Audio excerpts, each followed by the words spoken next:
February 29th, 2020. The 10-0 start comes to an end in Philly.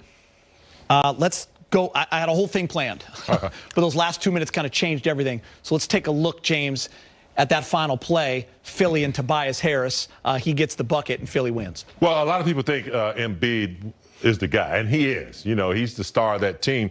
But you cannot sleep on Tobias Harris. This guy is he's a one-on-one specialist. You know, he knows how to get his shot off. And I knew that when he got it, you know, it was going to be, you know, Tobias Harris. They didn't get it to Embiid.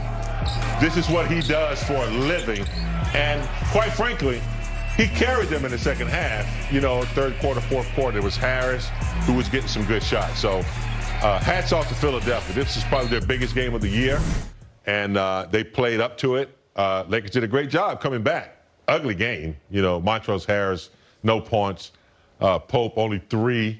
AD not hitting free throws. This was a strange game in a lot of categories for the Lakers, but they did make a big run. Unfortunately, Harris was the closer. Yeah, Lakers only 64% from the free throw line, only 33% from 3. Got to give Philly credit. 13-0 run by the Lakers gets them the lead. They call that timeout. They get that switch for Tobias Harris on Alex Caruso. You saw how that draw that up. They went that pick and roll, got the switch, then it was Tobias on the mismatch. Yeah, and Alex Caruso, really good defender. Yep. You know, not a bad defensive possession, but Doc Rivers, for sure, coming out of that timeout, knew that the Lakers would switch, got the ball to what he felt like was his best individual perimeter player, and you got to give a guy credit. Tip your hat to him. Knocks down a big shot to secure the win. Yeah, listen, Embiid and Simmons, they combined for 45 points. Joel Embiid, we talked about it, big game in the pregame show. One thing he is great at for sure, he's having an MVP-type season. He can get to the free throw line, and he did it tonight. He converted 11 of 13. He finished with 28, 6, and 2. Ben Simmons, a triple-double. And as you said, there's their third guy, Tobias Harris, with the game winner in 24. Yeah, Embiid, a much healthier Embiid, a much more focused this year, it seems like, under the tutelage of Doc Rivers and the coaching staff. And, you know, Tobias, a great player. And, you know, you talk about Simmons, as you see the multiple moves by Embiid, but Simmons might not score a lot, but his impact on the game is huge. He's big, he's strong, offensive rebounds, you know, putbacks and things of that nature. So that three-headed monster, along with a collective effort for the rest of the 76ers, they did what they needed to do at home, get the win. You know what I'm already looking forward to, Geets? What's that? Big game is when the Sixers... Definitely. But when the Sixers come to L.A., you know, assuming that, you know, obviously things continue with the season, and when they come back to L.A. and the Lakers are more rested and, you know, just more of a sound game, I think it's a really good matchup, these two teams. Both teams really physical. The game got a little disjointed at times, a lot of whistles, a lot of stoppages in play. And those are tough games to keep you focused and keep the continuity in the way the Lakers normally like to play. But you have to give the Sixers credit. Yeah, they split their 2 meetings last year. Lakers lost in Philly. They're 10-1 now at home, Philadelphia. And, James, I think you have to absolutely say that they are one of the top contenders in the Eastern Conference, along with probably Brooklyn, as everyone thinks, once they get it going, and Milwaukee. Yeah, after this big game against the Lakers, it was a measure game. You know, it's early in the season. You can't put too much focus on it. But they definitely have arrived with the players that they have and the way they play and the way they're coached. They rebound, they defend, they can score from many different places. No excuses for the Lakers. Being on the road can be, you know, tough. It can take a little bit out of you. I think this is what, their fourth game on the road, Geeta? On this trip. On this trip, yeah. So, yeah, you know, it's no excuse, but it does take a little bit out of you. You get into that third or fourth game on the road. I'm not making any excuses for them, but Philly was ready, and they did a great job in Philadelphia. D-Fish, I do want to talk about Ben Simmons, 17, 11, and 10, the triple-double. I know we talked about this in the pregame show. You weren't here, Fish. You know, everyone is just dying for him to hit threes and shoot threes and be that aggressive guy. But he just plays his style, and he's so effective, and he's also really good on the defensive end. Don't think he even gets enough credit there, but he was great tonight, 17, 11, and 10. Yeah, I mean, I think he's continuing to understand himself, his game, what he's really good at, using his size to do things defensively that really create problems for people. He's probably first team all defense again this year. He should be, an MVP candidate if the Sixers continue to play this way. He does everything at all three levels of the game, getting his teammates involved, finishing at the rim, creating havoc on the defensive end. Because he's 6'10", I think we want him to be different somehow. But he's a guard, and he doesn't just impact the game through trying to score points from the outside. He has a great all-around game, and I credit the Sixers for sticking with him when people question whether they should. Back to the Lakers, guys. The theme that I wrote down here going into those last 2 minutes before the 13-0 run was that the Lakers just, bottom line, didn't play well enough to win the game on the road against a really good team, especially in the middle of a road trip. When you shoot that way from three, remember, James, there was a point where they missed 12, 13 threes in a row. Yes, they got hot at the end to get themselves back in. From the free throw line, as you mentioned, only 64%. Fast break points, +8 for Philadelphia. So all the categories you're used to seeing the Lakers kind of dominate, it went to Philadelphia. It's really tough to win. I just felt like the Lakers were going uphill the whole game. Every time they get it close, down by 2, Gasol in and out on a 3, Sixers go out for a 7-0 run. Every time the Lakers chipped away, Sixers got it back up to 10 or 11. Yeah, it wasn't, for lack of effort. The Lakers were really, trying. They were trying to get back in, but when you're not getting your usual game from Montrezl Harrell, that energy, when you're not getting, Pope's been shooting the hell out of the ball from 3, when you're not getting all your fire that you need, and Philly is just continually coming back at home. It's a tough one to climb, but they'll snap back. They're in the middle of a road trip. They'll regroup. Give Philly their credit. Lakers didn't play. They were sluggish. They were a little sluggish, and you can't turn it on every night, especially against a good team like Philly. Scoring tear. He had 34 points. He did it on 12 of 22 and 6 assists. Let's hear from Frank Vogel. He's speaking with Mike and the media on the Zoom. Hey, Frank, just want to start in that final stretch there. What did you guys put together to make that run, and how did things go? How did it play out? Yeah, I got to look at the tape of the whole sequence, but we never believed we couldn't get back in the game. We have a lineup with Dennis, Alex, KCP, Bron, and AD that's been really lights out defensively, and we knew we'd have a chance, if we held down on the defensive end, to make some shots and get back in it. We were able to do that. Bron made a great pass to AD, to give us the lead, and Tobias Harris came down and hit a great shot against good defense. So. We didn't do enough throughout the course of the game to put ourselves in position to win, but it was a heck of a fight down the stretch. There were a couple of playoff games last year, usually game 1, where it seemed like you guys were just trying to get the feel for another team, and then you adjusted as the series went on. Did you see that playing out tonight and just trying to figure out what was going on with Philly? Yeah, we did, and sometimes, the best adjustments are just do what you're doing better, and that was really what we did throughout the game tonight. We didn't break from our coverage that we started the game. We just executed it better. It's one of those things as a coach, you're always measuring, whether to make a big adjustment or just do it better. And we definitely did a far better job in the final 3 quarters than we did in the first quarter. And we were able to give ourselves a chance. Dave? Frank, obviously you guys are a pretty good shooting team this season, but when you come away from a win or a loss that's by 1 point and see that you missed 9 free throws, what goes through your mind, and how do you address that? They missed 9 or they missed 10, so it was really even from the line. Good free throw shooters are going to have nights where they miss free throws. Everybody concentrates on their work. They put in, they do their routine, they get ready for it. Can't really worry about it. You just got to focus on making the next game. Kyle? Hey, Frank, that lineup that you guys went on the run with Dennis and Alex and KCP around LeBron and AD, is that situational, or is that the lineup that you kind of foresee being sort of the ace in the hole, closing lineup, whatever you want to call it? And if so, what are sort of the strengths there? Well, it's it's not a lock that I'll go to that every game. There's some strengths with that lineup in terms of defensive speed.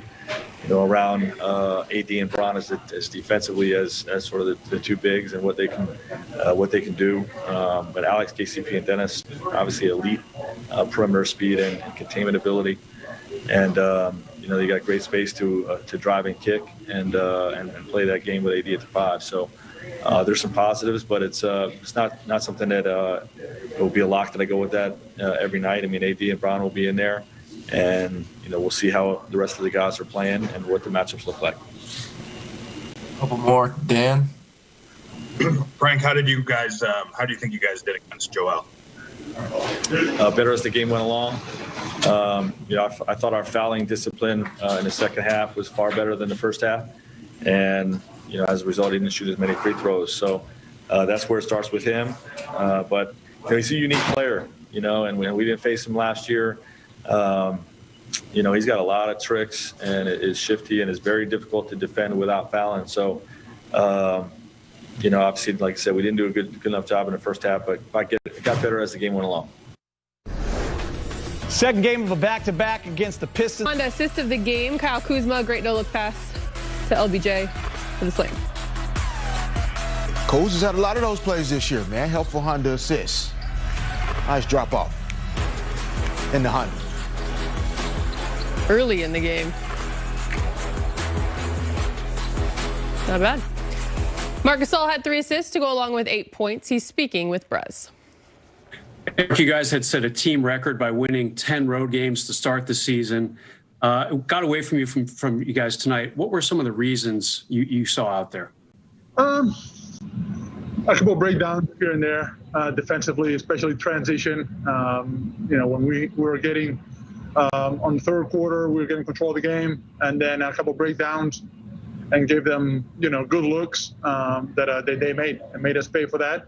I thought, we did a great job of fighting and clawing to get back into the game. Great effort.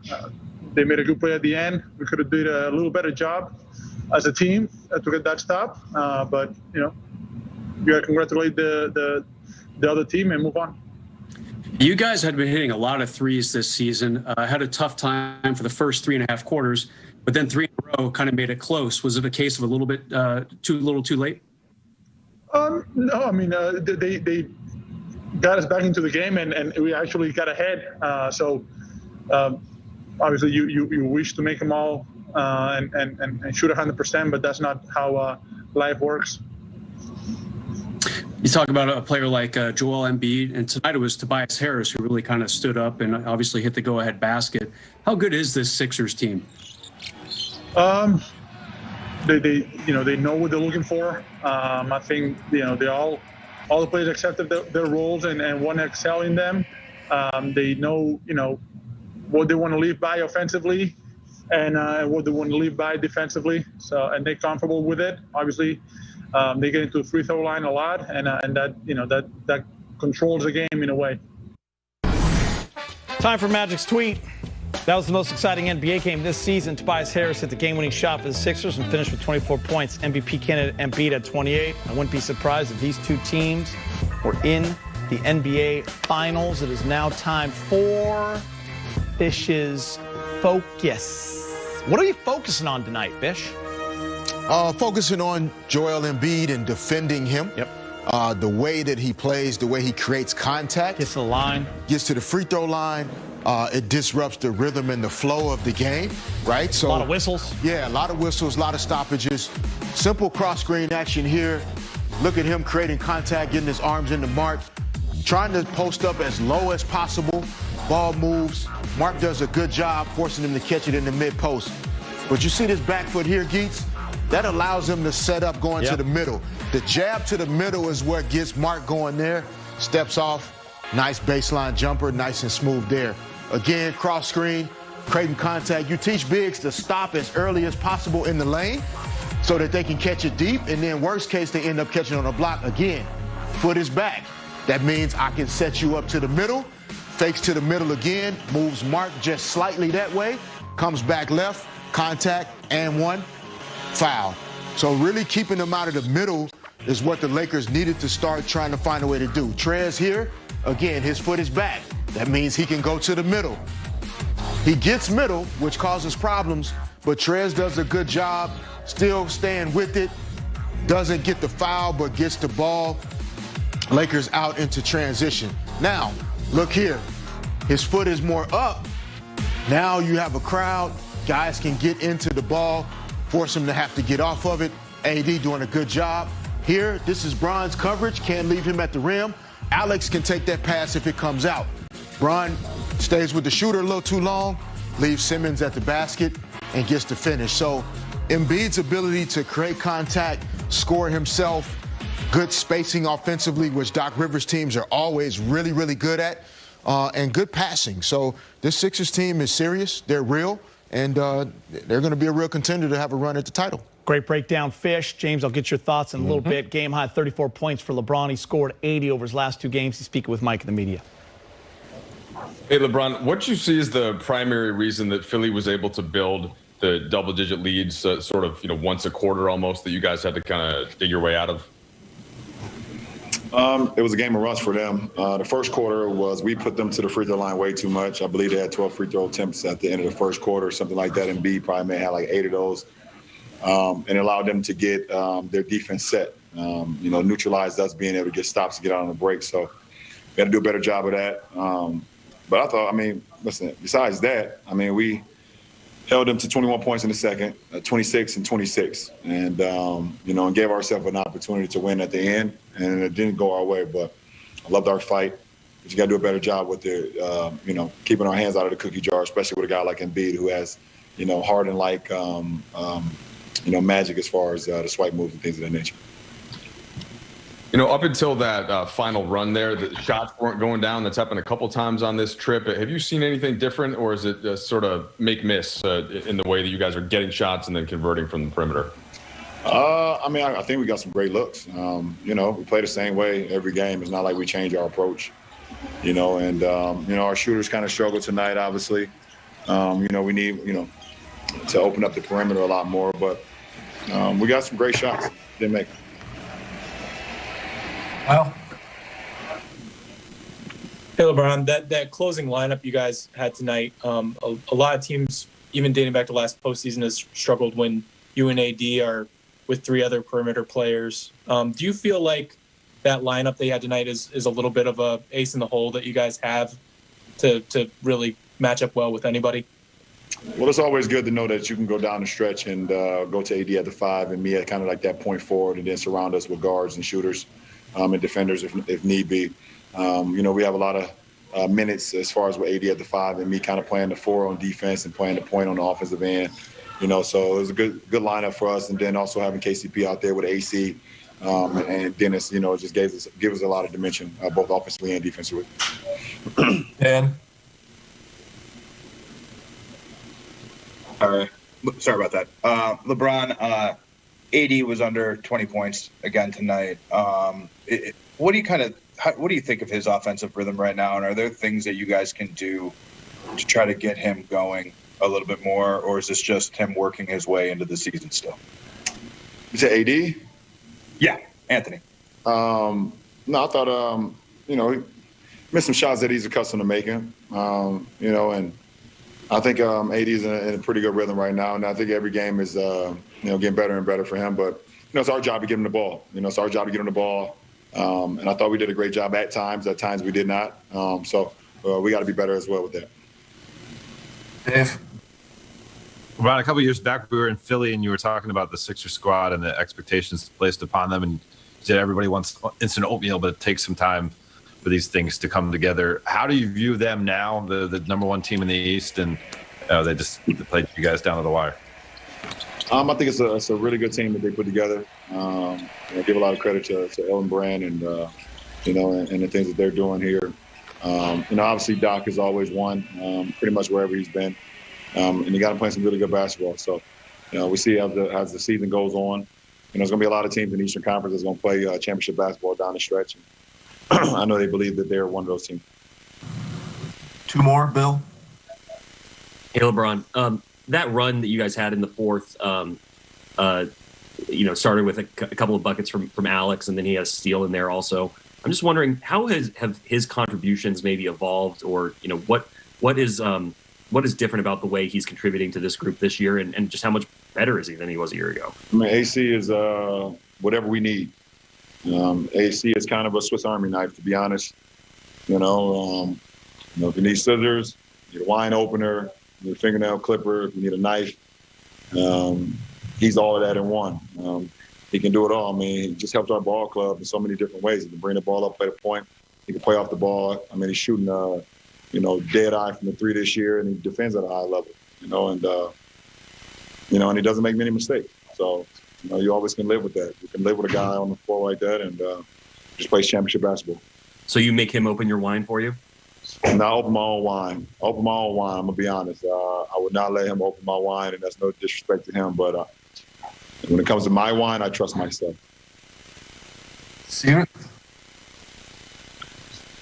Hey, LeBron. I was just wondering, with how long you've been on the top, you've obviously had to adapt to a lot of things. I was just wondering how it is that you manage changing your game and just change in general. You have to change with the times, I guess. You have to continue to evolve. I mean, when I came into the league, it was literally a big man's league, pretty much. And I don't mean that it's not a big man's league. Now I mean like 4s and 5s pretty much played in the paint. You had, big guys, and there was a lot of posting up, things of that nature. You had some flick wings and things of that nature, but it was a big body, big man game. And as the league evolves, you have to be able to evolve with it if you want to keep up with the time, keep up with the Joneses or keep up with the Jameses in my case. So, for me, never putting a cap on my ceiling. I just want to always continue to get better and do things out on the floor that's maybe hasn't been done in other people's careers. Miami's going to get smashed is all you guys need to know. Denver way up. I mean, look at this throw. Up ahead, touchdown. What kind of pass? 51-31. Bomb. Jokic putting it up, touchdown. What'd I tell you guys? Ball's moving. Buries it. Michael Porter Jr., top of the key. Another three, 109-82. Denver rolls, but here's why we're showing you the highlight. You guys are probably saying, who cares? Well, we do. Check this out, by the way. COVID-sniffing dogs, big game before the game. Screening the fans before they come in. Yeah, I think this is incredible because, service dogs are great. Dogs are so smart at sensing, certain illnesses. A lot of kids have them that stop them from having seizures at night. So I promote this. I think this is awesome. Kind of speeds up the situation. Man's best friend getting it done. Pretty cool. I think the dark is the barking is us, right? That's all. Yeah. I'm like, why'd they let that man in the game? The dog is barking. I love the sound effects. Allie, you're here. 3-point shooting? Yeah, just a little observation, and I actually think it opens up for better conversation because you guys discussed it. You pointed out the 20 assists, which is a little bit low for the Lakers and what we've been accustomed to seeing. We always talk about the variety of ways in which they can win games. Philly is good defensively, but not necessarily when it comes to the three-point line. They're 18th in the league. They allow teams to shoot 37%, but the Lakers at 33%. And we talked about KCP only getting 2 free throw attempts. It's not often that the number one three-point percentage shooter, Alex Caruso, in the league right now is only taking 1 attempt. It was late in the game. And a lot of that, guys, you look at the way in which they won in Chicago behind AD, the way they won in Cleveland behind LeBron James, and just the effect that can have on the ball and the movement, if you will. Mm-hmm. Yeah, I think the ball movement, LeBron talked about it in his post-game interview, the way the Sixers get to the free throw line, the way Embiid mucks up the game, it's hard to get the Lakers out in transition, which is where a lot of those wide open corner threes are really coming for the Lakers so far this season. Philadelphia also, from a size perspective, very few teams match up man-to-man in terms of strength and power. Simmons is similar to LeBron. Embiid's a big guy that matches up and leans on AD. Tobias Harris is a big forward, so that these guys physically could also stand in with the Lakers in a different way, and maybe that impacted them as well. Yeah, something we hadn't seen from Philadelphia. We're seeing early this year. They are a better team, and they play well together. All the things that Fish just said, they've had, but it's finally coming to fruition, and they're utilizing it properly. I thought that last play of the game with Tobias Harris, he's a mismatch problem. And so they have a lot of weapons, and they have the big guy in the middle, but they have a lot of other supporting cast that support them very well. All right, guys, more to come on Access. Anthony Davis, 23 points in the Laker loss. Purple and gold, 3-1 now on their 7-game roadie. We'll have more after this. Access Sportsnet Lakers is brought to you in part by Morongo Casino Resort and Spa. In memory of Kobe Bryant, picture of Kobe wearing his Lower Merion jersey. Of course, he grew up, went to high school in Philadelphia. Also, Joel Embiid wearing these shoes to honor Kobe and Gigi with the 24, 2, and 8. And you see the picture on the back. And, heavy day yesterday for the NBA. Of course, the year anniversary, Kobe's passing, Gigi and the 7 others, and he grew up in Philly. Sekou Smith, member of the NBA family, so tough day, Fish. Yeah, tough day indeed. I think that it's just an opportunity for us to keep this all in perspective, right? The wins, the losses, the basketball games, etc. How fortunate we all are to be in this position to show up here healthy and alive. Can't take that for granted. And I know a lot of Laker fans don't. This Lakers team has not taken it for granted in terms of they still say 1, 2, 3 Mamba at every huddle when they break. And so a lot to be thankful for, even in the midst of some of the challenges we're still facing in our society. He'll be with us forever. That's all I can say, man. Never forget. So many lives he impacted. Some of the play that we're seeing in the WNBA and collegiate with women, Kobe has his hand all over that. So he left us a lot. We miss him, and we miss all of them that were on that helicopter that day. Yep, and there's not much more to add. I mean, the perspective, the world comes to a stop because of a greater purpose. Still to come on Access, LeBron James with a game-high 34 points in the Lakers loss. Off to Detroit for Game 5 of the